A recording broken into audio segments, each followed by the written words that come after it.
Bonjour, bienvenue sur l'art du fait maison.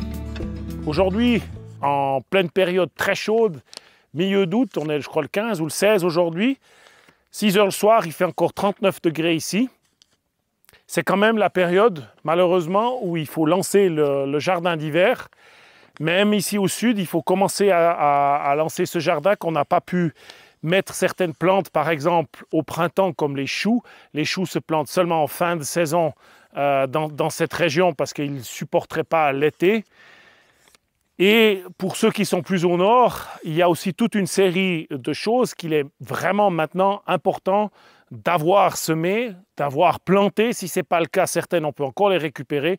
Et il y en a certaines qu'on peut, pendant le prochain mois, mettre en place pour avoir quelque chose l'hiver. Il est évident que pendant la canicule, ce n'était pas facile de semer les choses. Malgré tout, j'ai des petites salades, j'ai des petites carottes qui commencent à planter. J'ai semé peu, mais j'ai quand même semé parce que avec certaines techniques, on peut bricoler des ombrages, on peut se permettre de garder l'humidité sur le sol en mettant par exemple des toiles d'ombrage, du carton. Je me suis débrouillé de cette manière pour lancer des semis, spécialement la carotte, qu'il faudrait avoir semé d'ici, disons, le 15 juillet. On est au 15 août, c'est un peu tard pour semer de la carotte. Donc pendant les périodes de grande canicule, il ne faut pas oublier, j'avais fait une vidéo là-dessus, les semis compliqués ou pas, qu'on peut toujours protéger la terre, le sol pour faire germer ces choses. Et c'est possible, ça fait plus de 10 jours qu'on a du 40 degrés et j'ai fait germer des salades, j'ai fait germer des carottes. Il n'y a pas de souci.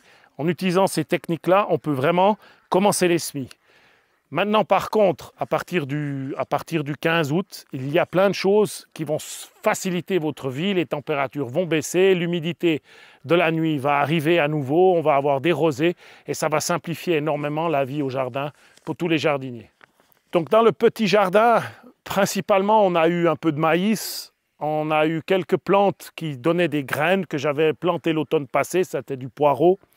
Et puis, le reste, on a planté de la pomme de terre sur ces parcelles. C'est comme ça qu'on a décidé, on n'en avait jamais mis, on s'est dit on profite. Et on se retrouve maintenant avec un jardin qui est partiellement à nu parce que j'ai pas remis de mulch dessus. Il reste les résidus de ce que j'avais mis au printemps. Et puis, sur ce jardin qui sera le plus vite à l'ombre, c'est le moment idéal pour le semer. Il ne faut pas être en retard. J'ai déjà planté les choux là-bas et je vais donc semer ce jardin aujourd'hui puisque les températures qui vont baisser la semaine prochaine aussi ici vont me permettre d'avoir un petit peu moins la main lourde sur l'eau pour faire vivre les plantes. Et cette terre ne va pas rester comme ça maintenant. Bien évidemment, je vais semer, profiter qu'elle est très fine pour faire les semis, pour me préparer les lits, me préparer les parcelles pour pouvoir poser mes graines. Et puis ensuite, lorsque les plantes, ou même avant, lorsque les lignes de semis seront faites, je vais immédiatement repailler entre deux avec, alors, soit peut être par exemple du compost. Alors, si vous aviez du compost, ça serait l'idéal de l'étaler maintenant puis de semer dans le compost. J'en ai pas autant que ça. Donc je vais simplement utiliser la terre et puis je vais mettre des copeaux de bois. Ça pourrait être du foin, ça pourrait être de la paille. Mais dans notre cas, c'est des copeaux de bois mélangés à un petit peu de fiente de poule parce qu'évidemment, c'est là où je veux en venir. Il ne faut pas oublier de redonner quelque chose à votre jardin. Il ne faut pas penser que la couverture simple, ça ne va peut-être pas suffire pour donner le coup de boost à vos légumes pour qu'ils partent cet automne. Il faut leur donner quelque chose à manger aussi. Donc le paillage qu'on va mettre dessus, c'est pour dans quelques temps. Le foin, etc. Mais immédiatement, par exemple, un engrais liquide, si vous n'avez rien d'autre, ou un peu de fiente de poule, ou un peu de fumier décomposé, ça pourrait être idéal. Lorsqu'on va arroser, immédiatement, ces substances vont se retrouver dans le sol et ça peut donner un petit coup de boost à votre jardin. À l'image de ces tiges de poireaux séchées, il y a d'autres choses. Dans le jardin en bas, il y a des tomates qui sèchent. L'été a été dur pour beaucoup de plantes. Le jardin, il a l'air un petit peu tristounet en ce moment parce que soit il n'y a plus rien dans nos parcelles, soit on a simplement protégé le sol en mettant un paillage, ou soit vous vous retrouvez avec des choses qu'il faut enlever pour préparer le terrain pour ce qui va venir derrière. Donc ce que je fais moi simplement, c'est si je peux laisser les racines au sol, des plantes qui sont installées, comme par exemple lorsque j'ai des tomatiers tous les tant de centimètres, ça c'est les tomates qui vont durer jusqu'à Noël j'espère, mais si j'ai des vieux tomatiers, je vais simplement couper la plante tomate, laisser les racines et ça ne va pas m'empêcher de planter des choux à côté des plants de tomates. Si par exemple, comme ici, il y en a une trop grande forêt, même si je nettoie tout au pied, ça va être peut-être compliqué si je veux faire un semis, ça va être compliqué, j'ai trop de racines, etc. Alors à ce moment-là, je les sors. Et bien sûr, tout ce que j'enlève du jardin est soit recyclé directement sur les morceaux, où je hache avec mon sécateur, soit j'ai un tas de compost, par exemple les plants de tomates qui sont des grandes lianes, je les coupe assez finement et je les mets sur le compost. Voilà, la parcelle où il y avait ces oignons, elle est propre. En fait, finalement, les racines ne vont pas me gêner si je fais un semis, par exemple, de radis là-dessus. Comment est-ce que je vais passer de ce chenille à un futur semis? Alors, soit je passe un coup de grelinette, donc je ne retourne pas la terre. Le problème, c'est que la grelinette, elle est tout en bas dans l'autre jardin. Donc, je vais simplement utiliser ce que j'ai. Le but étant absolument pas de retourner, c'est simplement de donner un petit peu d'air au sol pour que je puisse avoir quelque chose d'un peu plus léger. Donc, parfois, c'est mieux la grelinette, mais pour certaines, ma foi, voilà, j'ai que la pelle, je vais faire avec. Donc, je fais vraiment que d'aérer le sol. De toute manière, tout ça est sec, mais on voit qu'il n'est pas dur. J'arrive à rentrer facilement dans le sol. Et puis, par contre, c'est clair, la vie biologique du sol, elle est en stand-by à cause des fortes chaleurs qui frappent ce sol depuis quelque temps. Ça va revenir une fois que je couvre, une fois que j'arrose, comme par exemple sous ces tomates où j'ai déjà remis un grand paillage. Le sol n'est pas du tout le même dessous, on voit tout de suite qu'il se remet en fonction, qu'il devient beau. Mais voilà, c'est normal, chaque type de sol aussi, dans chacun de vos jardins, il est différent. On doit s'adapter ici au centre du Portugal avec une vie biologique qui est ralentie pendant la période estivale, juin, juillet, août, et qui recommence septembre, octobre, novembre, tout l'hiver jusqu'à cette partie-là. Donc, la première chose, c'est de préparer vos lits, vos parcelles pour mettre les futurs semis. Et ensuite, on peut commencer soit les plantations, soit les semis. Moi, j'effectue passablement de semis directs parce que j'ai encore du temps devant moi maintenant, comme pour vous, si vous mettez on va venir sur la liste, mais par exemple des radis, c'est bien assez tôt pour semer des radis, ça va très bien pour faire un semis en direct. Si vous avez une terre qui est fine, comme c'est le cas ici, aucun souci, vous pouvez effectuer les semis directement. Si j'ai, par exemple, en bas dans l'autre jardin, le sol un petit peu moins fin, c'est un petit peu plus difficile, ce que je fais, c'est que le compost que je construis, que je conçois maintenant et qui va se terminer à la fin de l'hiver, au printemps, je vais utiliser ce compost tamisé ou bien un peu plus fin pour faire un petit lit de semences. Je sème dessus et je recouvre de ce compost. Ça me permet, quand il est noir dans le mulch, de bien savoir où il est, de savoir où j'ai semé. Et deux, ça permet à la semence d'être bien en contact avec le sol et bien recouvert de sol, alors qu'au lieu de flotter dans un mulch, dans de la paille, où vous aurez une levée qui est beaucoup plus aléatoire et ça va être plus compliqué. Quand on fait du semi-direct, puis qu'on a beaucoup de graines, on a tendance à avoir la main lourde. Ici, c'est des salades rosemary, il y en a beaucoup trop. C'est pas grave, parce que lorsqu'on fait ce genre de semis, quand on va éclaircir, on arrive toujours à sortir quelques petites salades et pouvoir les transplanter, les mettre ailleurs. Donc ce n'est pas seulement le fait de devoir les éclaircir et les mettre à la poubelle. Si on prend quelque chose pour les sortir de terre, on arrive à les sortir avec un peu de racines.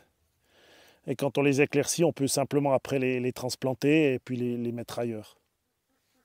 Donc si on n'a pas la possibilité d'avoir de la place pour semer, alors l'idéal c'est d'utiliser par exemple des godets ou des alvéoles où on peut faire des semis en nombre assez conséquent et ce sont des plantes que l'on pourra implémenter, qu'on pourra planter un peu plus tard lorsque l'espace va se libérer.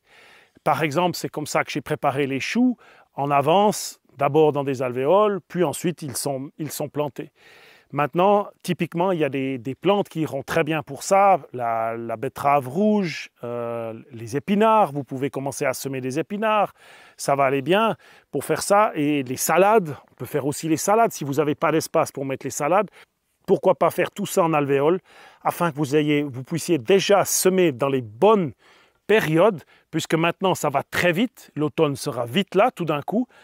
Vous semez maintenant et vous plantez plus tard lorsque vous avez l'espace. Vous avez gagné du temps, le semis est déjà effectué et ça vous permettra d'avoir ces plants prêts lorsque l'espace sera libre.